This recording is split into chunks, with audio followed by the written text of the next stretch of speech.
किया गया है। हिंदी भाषा का जब प्रश्न आता है, हिंदी की जननी संस्कृत है, सर्वविदित बात है।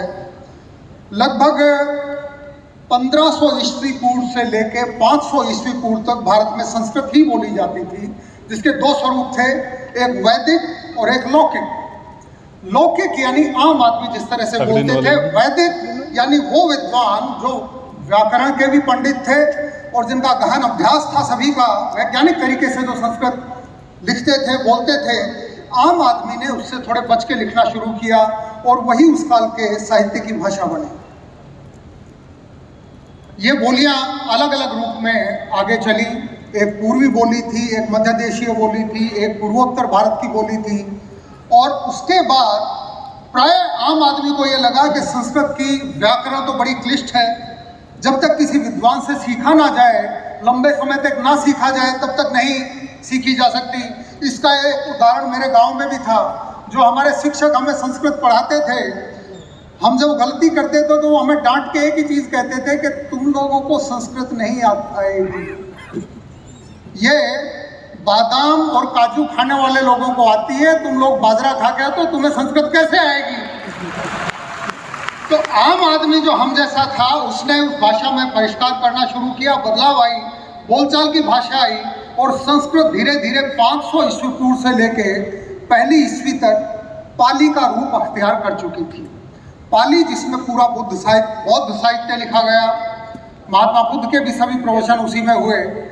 उसके बाद पाली को भी जो पंडित लोग हैं, व्याकरण के पंडित, उन्होंने फिर उसको व्याकरण में बांधा और आम आदमी फिर पीछे रह गया। भाषा फिर व्याकरण में बंधने के कारण आगे बढ़ी, उसका रूप फिर बदल गया। आम आदमी गांव में, देहात में जो भाषा बोलता था, वो भाषा आई प्राकृत।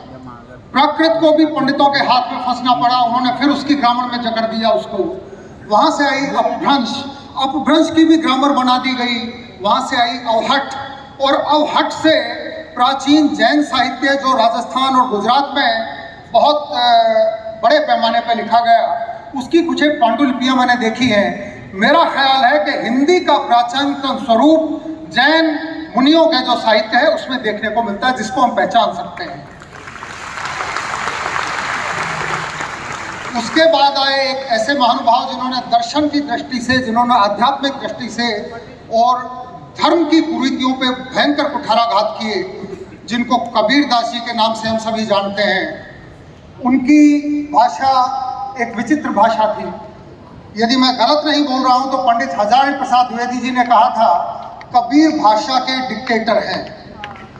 भाषा जो कहना चाहती है, जो वो कहना चाहते हैं, भाषा यदि उसको व्यक्त कर सकती है तो वो व्यक्त करती है, नहीं तो वो उसको जबरदस्ती से तोड़ मरोड़ के उससे कहलवा लेते हैं।